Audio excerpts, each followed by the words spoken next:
Media మిత్రులందరికీ నమస్కారం। ఈరోజు ప్రొద్దుటూరు నియోజకవర్గంలోని సోములవారిపల్లె గ్రామ పంచాయతీ పెన్నానగర్లో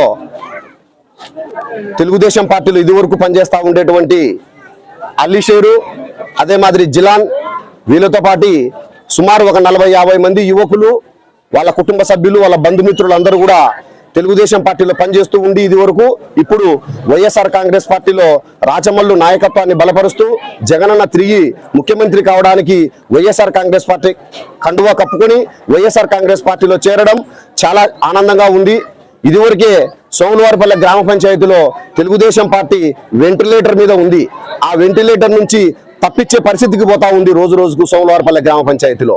ఈ సోములవారిపల్లె గ్రామ పంచాయతీలో వైఎస్ఆర్ కాంగ్రెస్ పార్టీకి రాచమల్లు శివప్రసాద్ రెడ్డికి సొంత గ్రామ పంచాయతీగా రాచమల్లు అడ్డాగా జరగబోయే రోజుల్లో ఈ సోములవారిపల్లె గ్రామ పంచాయతీలో తెలుగుదేశం పార్టీకి ఏజెంట్లను కూడా కొనుక్కోవాల్సిన పరిస్థితి వస్తుంది అని చెప్పి నేను ఆశిస్తా ఉండా। రోజు రోజుకు నిన్న మజీదు, ఈ రోజు అలీషేరు, జిలాన్ వీళ్ళ అనుచర వర్గాలు అట్లా ప్రతిరోజు తెలుగుదేశం పార్టీలో ఉండే కార్యకర్తలు నాయకులు అందరూ కూడా వైఎస్ఆర్ కాంగ్రెస్ పార్టీ వైపు జగనన్న నాయకత్వాన్ని జగనన్న తిరిగి మళ్ళీ ముఖ్యమంత్రి కావాలా, పేద బడుగు బలహీన వర్గాలకు అందరికీ మేలు చేసే జగనన్న ప్రభుత్వం మాత్రమే మేలు చేయగలుగుతాదని చెప్పి నమ్మి తెలుగుదేశం పార్టీకి రోజు రోజుకు తగ్గి వైఎస్ఆర్ కాంగ్రెస్ పార్టీలో చేరుతున్నారు। అదే మాదిరి 25 సంవత్సరాలు ఎమ్మెల్యేగా ఉండే పెద్ద ఆయన వరదరాజులరెడ్డి గారు 40-45 ఏళ్ల నుంచి రాజకీయాల్లో ఉండి ఈ సోములవారిపల్లె గ్రామ పంచాయతీలో 1 కోటి రూపాయలు కూడా నిధులు తీసుకొచ్చి, కోటి కాదు 10 లక్షల రూపాయలు కూడా నిధులు తీసుకొచ్చి ఈ గ్రామ పంచాయతీని ఏ రోజు పట్టించుకోలే।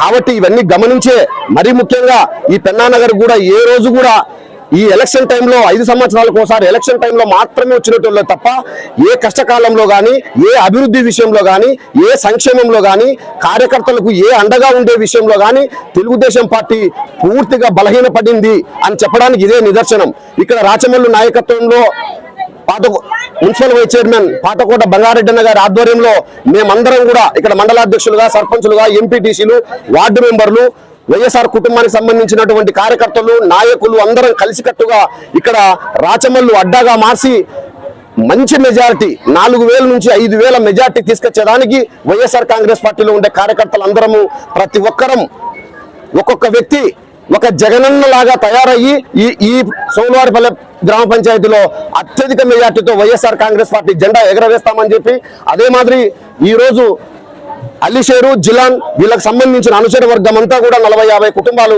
వైఎస్ఆర్ కాంగ్రెస్ పార్టీలో చేరినందుకు ఆనందంగా ఉంది। వీళ్ళకు మరొక్కసారి శుభాకాంక్షలు తెలియజేస్తూ సెలవు తీసుకుంటున్నా। బంగారెడ్డి అన్న గారికి, శేఖర్ అన్న గారికి, అందరికి ఈడ ఉండే పెద్దలందరికీ, ఫరీద్ అన్న గారికి అందరికి పేరు పేరిన కృతజ్ఞతలు। మనకు ఈ పెన్నానగర్లో ఏముందంటే 25 సంవత్సరాలు వరదారెడ్డి గారు చేశారంటున్నారు। అది ఏం చేసినారు? రోడ్డు లేదు, కాలువ లేదు, ఇంకోటి లేదు। రాచమల్లన్న ఎమ్మెల్యేగా ఫస్ట్ సారి గెలిచినాక మన దిన్నెల్లో సమస్య ఏది? కసువు మెయిన్ ఏమంటే గలాటలు, చిన్న చిన్న గలాటలు అందరూ కలిసి ఉంటారు దిన్నెల్లో।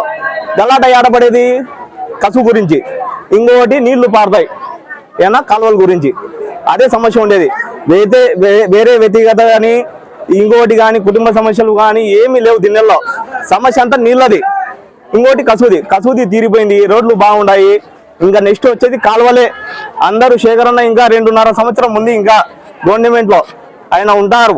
ఈసారి మన ఎమ్మెల్యే గెలుచుకుంటే రాచమల్లన్న గారికి నెక్స్ట్ మనకు బాగుంటుంది।